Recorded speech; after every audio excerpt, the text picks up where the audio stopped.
Hello friends, कैसे हैं आप सब। आज हम करेंगे ICSC maths class 9 exercise 1.3। Question number 1 क्या है? Locate √10 and √17 on the number line. Number line पे हमें लोकेट करना है √10 एंड √17। पहले तो आप लोकेट करना सीख गए थे नंबर लाइन पे, -1 -2 0 1/2 1/3। आप रूट नहीं किया है। अगर आपको वो नहीं आता है तो आप हमको बोलिएगा, हम आपको सिखा देंगे। तो solution, we write 10 as the sum of the square of two natural numbers. तो 10 को हम कैसे लिख सकते हैं? 9 + 1 = 3 स्क्वायर + 1 स्क्वायर। ठीक। अब एक नंबर लाइन खींचिए, एक नंबर लाइन खींचिए।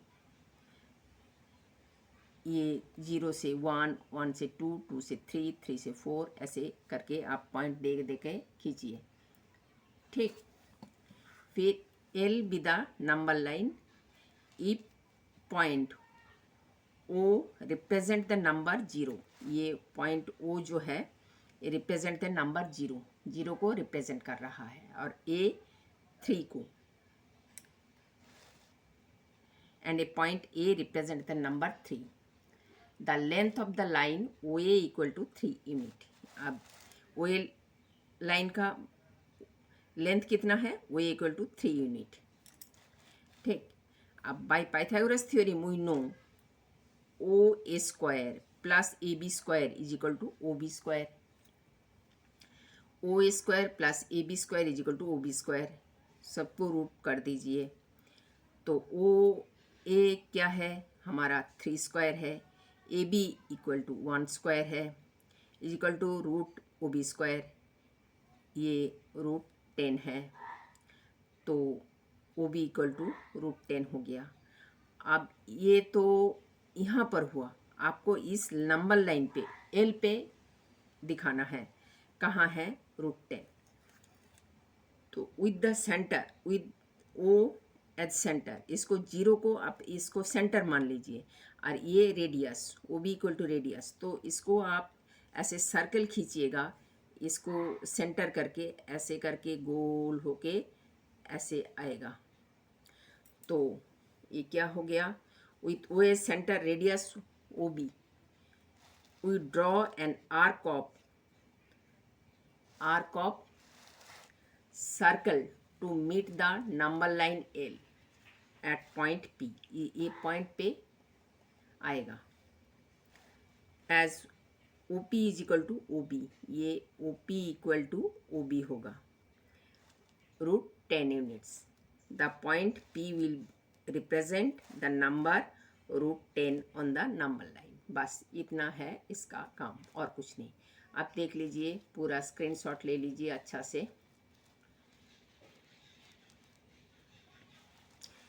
अब √17 को आप ऐसे ही लिखोगे, बिल्कुल इसी तरह से। We write 17 as the sum of the square of two natural numbers. 17 = 16 + 1, 16 = 4 square + 1 square. वही let L be the number line if the point O represent the number 0 and A point A represent the number 3।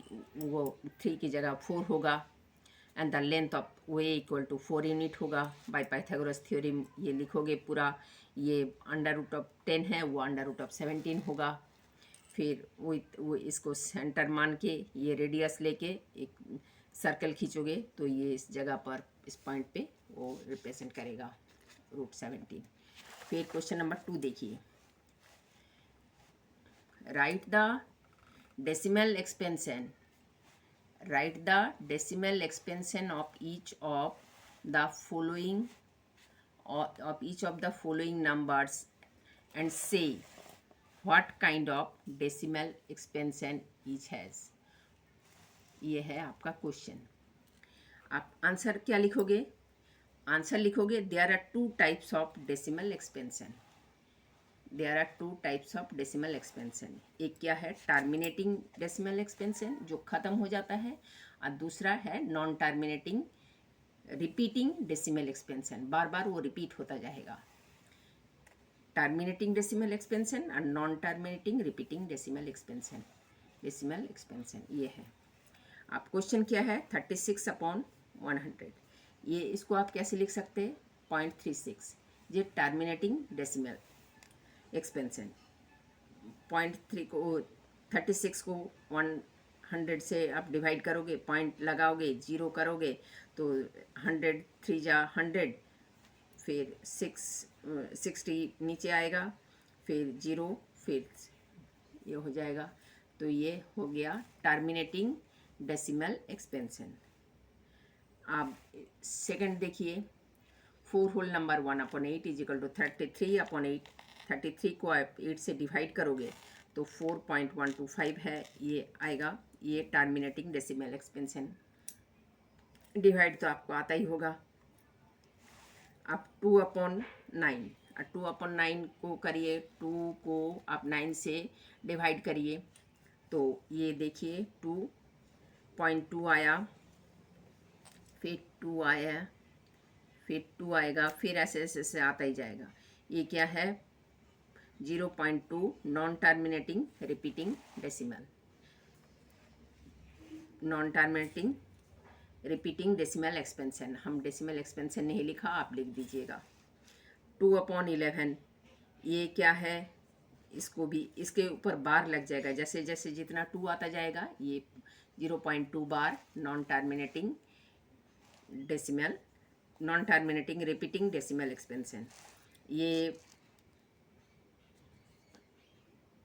Point लगा के 0 लगाएंगे, फिर ऐसे ऐसे करते आता जाएगा 0.1818, तो 0.18 के ऊपर बार लगेगा,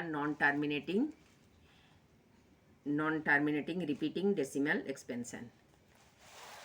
ये 5th वन भी ऐसे ही है 3/13, तो 13 पॉइंट लगा के 30 कर लेंगे, फिर ऐसे ऐसे करता जाएगा तो 0.230768, फिर वही 30 आ गया, फिर वही रिपीट होता जाएगा, non terminating repeating decimal expansion. ये 329/400, ये 4 पॉइंट लगा के 0 कर दीजिए, 0.8225 ये है आपका टर्मिनेटिंग हो जाएगा। देख लीजिए अच्छा से।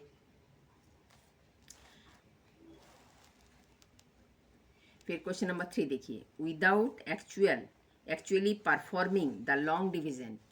ये तो इतना देर तक तो हम डिवीजन करके देख रहे थे, अब इसमें क्या बोल रहा है, without actual performing the long division state whether the following Resolute numbers will have a terminating decimal expansion or a non-terminating repeating decimal expansion। ये हमको बताना है, ये इतना सारे डिवीजन नहीं करके। तो 31/3125 ये है हमारा क्वेश्चन। इसको हम कैसे बताएंगे जी, ये टर्मिनेटिंग होगा या नॉन टर्मिनेटिंग होगा। अब जो डिनोमिनेटर है उसका हम एलसीएम निकालेंगे। 3125 इसको हम एलसीएम निकाला तो ये क्या आया 5 to the power of 5।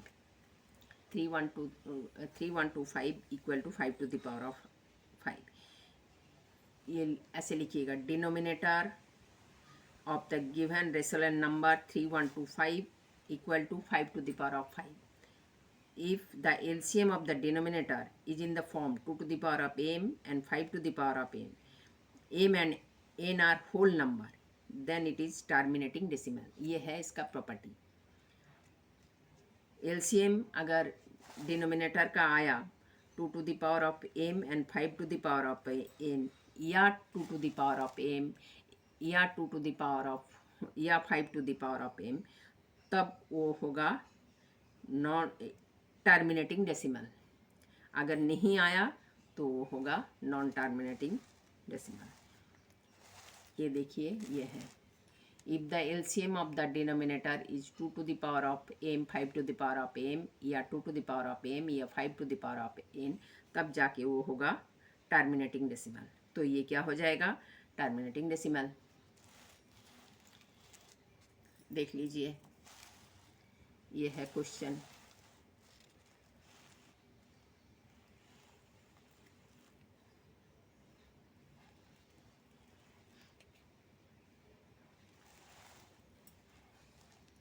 Denominator, LCM of the denominator अगर वही 2 to the power of m and 5 to the power of n में आया तब जाके ये होगा टर्मिनेटिंग। अब 17/8 इसको देखिए, ये 8 है, 2 टू द पावर ऑफ 8, ये तो टर्मिनेटिंग डेसिमल हो जाएगा, टर्मिनेटिंग डेसिमल एक्सपेंशन। 23/75 ये भी हो जाएगा, ये नॉन टर्मिनेटिंग, ये 3 आ गया तो नॉन टर्मिनेटिंग हो गया।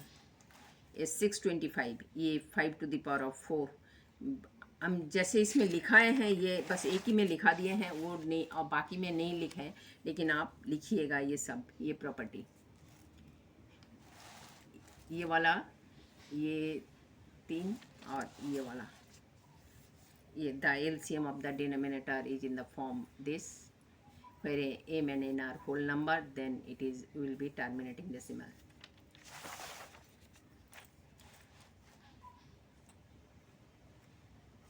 ये 210 इक्वल टू 2 भी है, 5 भी है, 3 भी है, 7 भी है, तो ये नॉन टर्मिनेटिंग होगा। रीज़न क्या, वही चीज़ दीजिएगा। आप क्वेश्चन नंबर 4 देखिए, without actual performing the long division find it, this will have terminating or non-terminating, repeating, decimal, expansion and give reason for your answer। ये वही चीज़ है। ये 987/10500, तो इसको आप सिंपलेस्ट फॉर्म में लिख लीजिएगा। इसको आप 21 से काटिएगा तो ये 47/500 होगा। 21 से डिवाइड करिएगा, ऊपर से से भी नीचे से भी, तो 47/500 आएगा। तो 47 equal to 5 to the power of cube and 2 to the power square. So denominator has only 2 and 5 as prime factor, so it is a terminating repeating decimal.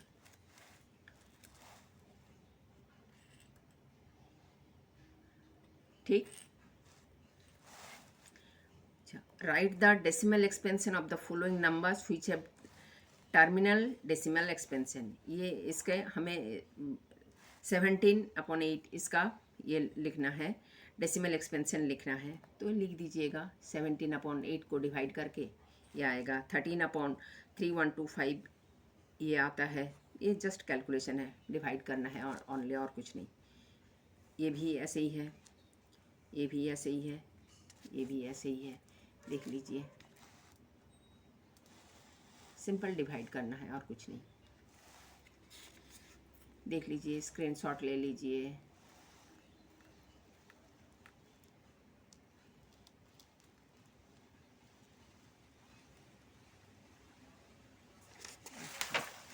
फिर क्वेश्चन नंबर 6 देखिए, right the denominator of the rational number 257/5000 is in the form 2 to the power of n, 5 to the power of n, where m and n are non-negative integers. Hence writes its decimal expansion without actual division। ये without actual division करके हमें इसका ये decimal expansion बताना है। कैसे बताना है इसको आप करिए। हम क्या बोले थे, इसका एलसीएम निकालिए डिनोमिनेटर का। 5000 का 5 to the power of 4 and 2 to the power of cube, ये आ गया। तो हमारा क्वेश्चन क्या है, 257/5000 ये दिया हुआ है। तो 5 to the power of 4 into 2 to the power of cube, इसको आपको करना है। तो इसको आप क्या करिए, ऊपर नीचे 2 मल्टीप्लाई कर दीजिए, तो क्या हो जाएगा 514/1 के बाद 40, तो इसको आप ऐसे लिख दीजिए, बस हो गया। 5 टू द पावर ऑफ 4, इसको ये इंटू टू इंटू टू, तो 5⁴ और 2⁴ हो गया। तो ये हो गया आंसर इसका। Please like share and subscribe.